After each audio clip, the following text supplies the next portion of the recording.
And it's been another week. I thought today we would talk about something that I wanted to talk about for a while, but just haven't had the time to put it together. I'm talking about tone. When we talk about the tone, what we're talking about is the way that something feels. The movie, the show, the book, to a lesser degree. That's very internal, how a book feels. But movies or TV, there are certain ways that people can help you zero in on a tone.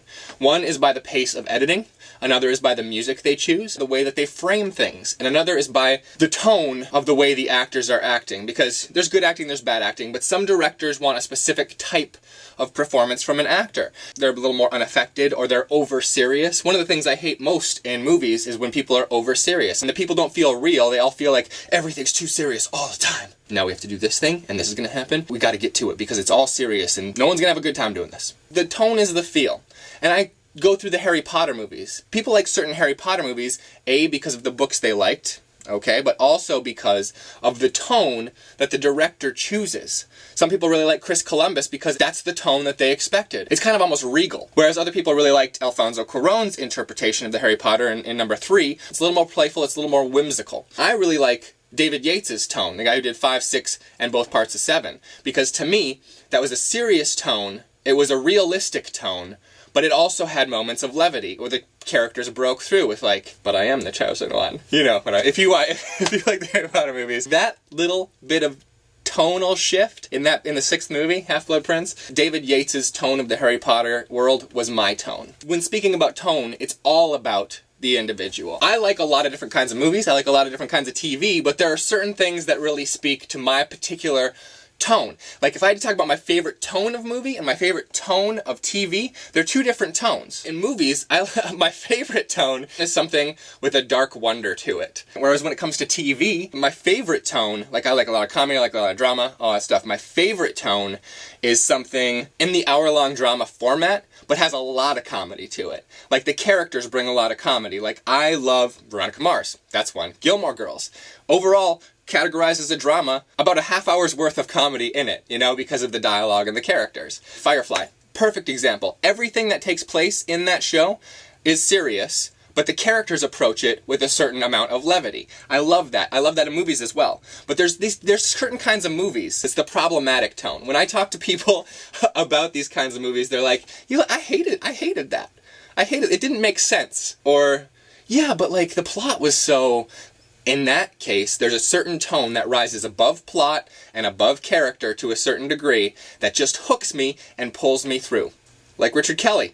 Donnie Darko is one of my favorite movies because of tone and performance. Here's the problem with Richard Kelly. He writes fun dialogue, he writes characters that approach things in a realistic manner. Okay, some people will argue with me about that, and some actors have a harder time coming around to the way he wants things done. But you can kind of tell what Richard Kelly's desired tone is. Donnie Darko was the most successful example of when the other pieces came together to match the tone. And that tone is dark, there's wonder to it, there's mystery to it.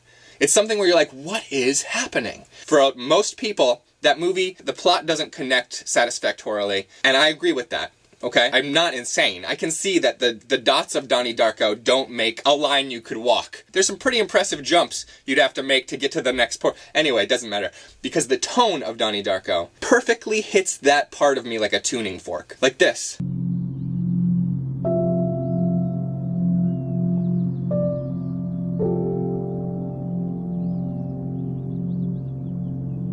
Like this. My mom had to get a restraining order against my stepdad. He has emotional problems. Oh, I have those too. What kind of emotional problems does your dad have? Oh, this image. I just love it. I love it. I mean, that's the kind of, okay, I hope none of you are gonna have nightmares. Eliza and I went to go see Crimson Peak, and it was beautiful, and I loved Crimson Peak. More than I even thought I would, and I love Guillermo del Toro. And she really enjoyed it as well. However, when we came home, she had trouble sleeping that night, because even though he said it's not a horror movie, that's a horror movie, you guys. Crimson Peak is a horror movie, and it's a great one, and it's a beautiful one, and it's gothic as all get out, but it definitely is a horror movie. Anyway, neither here nor there. Guillermo del Toro, that's a guy who does tone really well. On certain things. You have to sacrifice a certain amount of your personal tone once the budget gets above $100 million.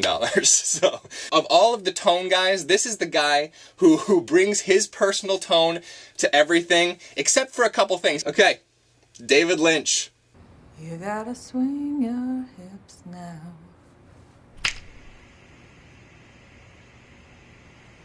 I chose that clip from Inland Empire because it is very much what I'm talking about with David Lynch. And I wish, like, if I can't even tell you that that clip makes more sense in context than it does out of context, because it doesn't.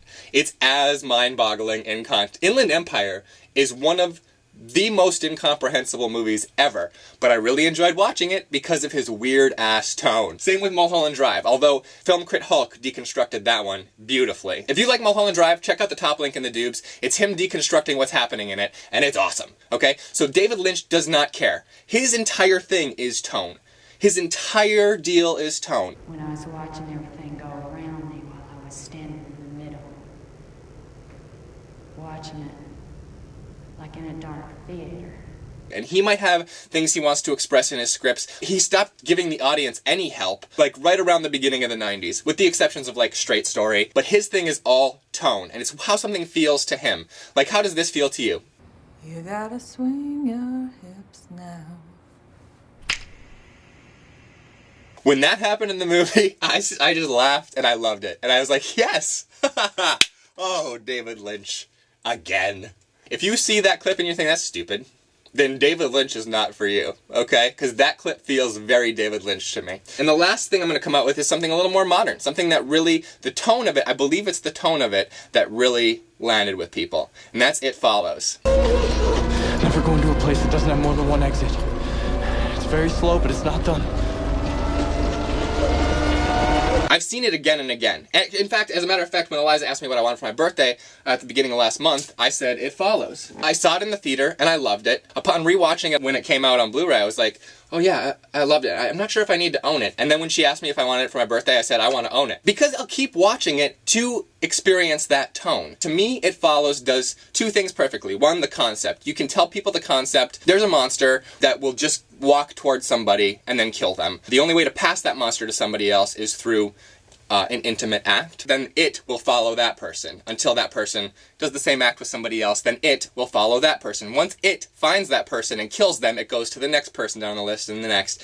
It follows. You can tell somebody that and they're like, oh, that's a weird concept. That's interesting. So if that concept hooks them, then the tone of it, oh man, a tone like this.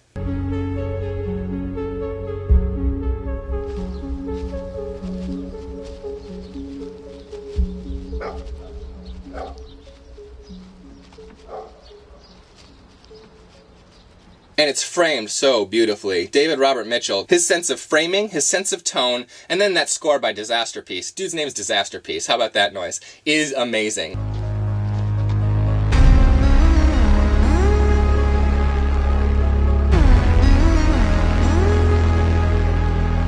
Ah, man, yeah.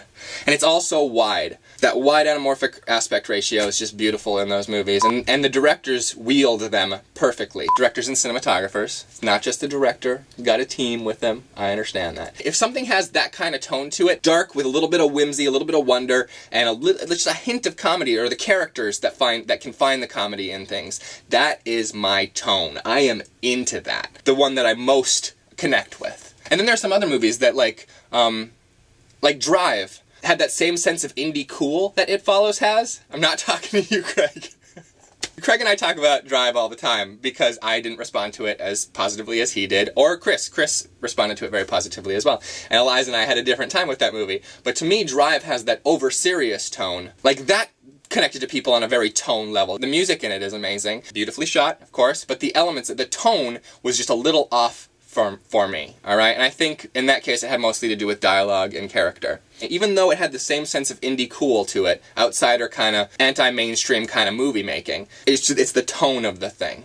Anyway, I've just been thinking about tone. Actual question this week, is there a certain tone that you connect with the most? Like Steven Spielberg, you know what a Steven Spielberg tone is. It's a big sense of wonder. It's got a lot of heart to it. David Fincher, another one of my favorite directors of ever. His stuff is always dark as night, pitched super dark, but with a little bit of a wry wink to it. Little cynical wink to it that I just adore. And it's always framed beautifully, of course. What are some of your favorite tones, and who does them? Let me know in the comments. Thanks for stopping by. That's the Pops logo. I will see you guys later. Bye.